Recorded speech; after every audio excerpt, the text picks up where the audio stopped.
स्वराज्य वार्ता, आवाज जनसामान्याचा। पूर्णाड फाटा ते डोलारखेडा फाटा रस्त्याची दुरावस्था, प्रशासनाचे दुर्लक्ष।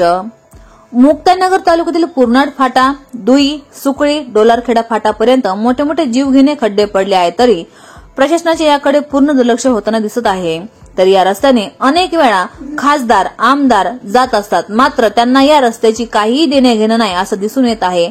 तरी या रस्त्याने छोटे मोठे वाहन धारकांना मोठी कसरत करावी लागत आहे। तर या रस्त्यावर छोटे मोठे अपघात होण्याची शक्यता नाकारता येत नाही, तरी प्रशासनाने याकडे लवकरात लवकर लक्ष देण्याची गरज आहे असं सर्व जनतेकडून बोलले जात आहे। तरी उन्हाळ्यापासून पाऊस चालू झाला आहे, तर रस्त्याचे काम झाले नाही, मात्र काही ठिकाणी थोडासा रस्ता करण्यात आला, मात्र बाकीचे खड्डे जसेच्या तसे आहेत। खड्ड्यामध्ये मोठे पाणी साचले आहे, तरी पाण्याचा अंदाज न आल्याने अपघात होण्याची शक्यता आहे। या रस्त्याने वाहन चालक ये जा करत असतात, मोठे मोठे ट्रक या रस्त्याने येता जातात। खूप वेळेस रस्त्यावर अपघात झालेले आहे, तरी प्रशासनाने याकडे लक्ष देऊन रस्ते चांगले करावे। भरपूर रस्ते फोरवेल आहे झालेले, पण प्रशासन व सरकार या रस्त्याकडे दुर्लक्ष करत आहे। तरी हा रस्ता लवकरात लवकर चांगला करण्यात यावा अशी मागणी वाहन चालकांकडून होत आहे। प्रशासन व सरकारने याकडे लक्ष द्यावे अशी मागणी होत आहे। स्वराज्यावर किरण पाटील, मुक्ताईनगर, जळगाव।